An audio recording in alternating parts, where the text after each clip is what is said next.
The pattern that I'm using to make this May Day dress is actually one that me and my lovely students are working on over on Patreon.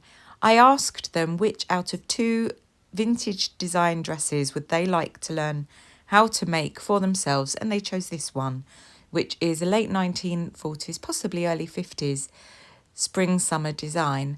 I go through step by step how to draft the pattern to your own measurements and then how to sew up this lovely summery spring-like dress. I'm going to be wearing mine for the May Day Jack in the Green celebrations that we have here in Hastings, and it really is something that you have to see to believe. If you would like to learn how to draft your own patterns based on vintage designs and also join in all the sewing fun that we have over on Patreon, then head over via the link that I've included down below just to see if it's the kind of thing that might be really useful and enjoyable for you. I love to share my sewing knowledge. I've been sewing for a very long time and teaching sewing for a very long time and working as a pattern cutter in industry also. So over at Tara's School of Dressmaking, I've kind of joined them both up, and we have been having a huge amount of fun over the last few months making our own beautiful handmade wardrobes. I'm using this really beautiful 1940s floral print cotton to make my dress, which inspires the name the May Blossom. One of the things that you find when you use vintage fabrics is that sometimes you don't have quite enough of it, or it's very narrow. So when I'm pinning the pattern down, I realise that I'm going to have to make a few design decisions on the hop, which is always a little worrying, but it didn't really end up affecting the end design too much.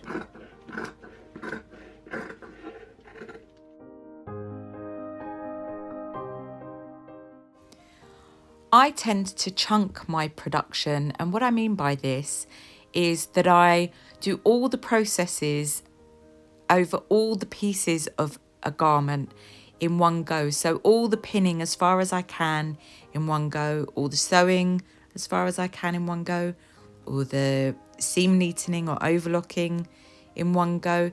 And it really does make your sewing a lot more efficient. I was taught this at university because we were taught the ready-to-wear production methods, and it's really enabled me to sew quite a lot and quite a high volume in a short space of time. So here are all the pieces pinned together, and here is the front bodice. So the darts are all pinned in. I pin on facings. If it's relevant, I'd pin the shoulder seams as well. And for this particular dress, the bodice is all pinned as far as I can pin it. And then the skirt panels are all pinned as far as I can pin those too. I wasn't entirely sure that I was going to really like this dress while I was pattern cutting it. But in this print, it looks really gorgeous, and I can't wait to make it up and get it on. Those of you who regularly spend time with me in my sewing room in my cottage by the sea will know that my Benina, Bertha, has been out of action for a while because of a broken pedal, and it's so lovely to have her back. She's an amazing machine and means so much to me.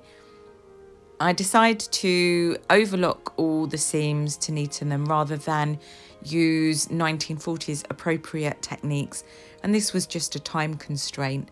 If I'd had more time, I would have French seamed this particular garment or used very authentic sewing techniques, because I do prefer doing that.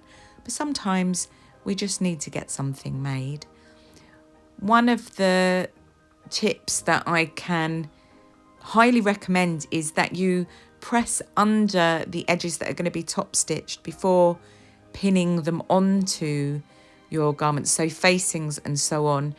Quite often commercial sewing patterns instruct you to do this once sewn onto the garment, and I find it so much harder. So if you've never tried this, do give it a go, because it just makes things a lot less stressful. One of the features of this vintage design that makes it particularly lovely is this unusual scalloped hem or edging to the sleeve. The sleeve is actually a flutter sleeve, which is very beautiful and flattering. And then it also has this scalloped edge, which is much easier to do than you think it's going to be. And actually, even though the pattern drafting of this particular design is a little bit of a longer process than you may be used to if you're new to pattern cutting, it's really worth it. And the sewing up of the garment is actually relatively straightforward. I wasn't sure that I'd really like this scalloped edging, but once I'd done it, I was so pleased that I'd made the effort. Because of the fabric constraints, I ended up having to omit the facing. There wasn't enough fabric, so I bias bound it instead. But then overnight I had the genius idea that I could have just used a contrast fabric. I may well go back and amend that one. As this dress is a wrap over design, I've decided that the way I'm going to fasten it is the bit that goes on the inside will tie with a little ribbon tie, and then I'm going to use buttons to basically do what is called a button down dress. As this fabric is so beautiful and treasured, I'm going to use button cover kits and cover my own buttons, which I really avoid doing as far as I possibly can, but needs must, and it's the perfect solution to this. But contrasting buttons or vintage buttons would look very effective indeed. And once that's done, this dress is ready to wear for the Jack in the Green celebrations, which I'm really looking forward to. They haven't been on for a couple of years because of the pandemonium, but it's a really bonkers festival that happens in this little town by the sea on the south coast of England.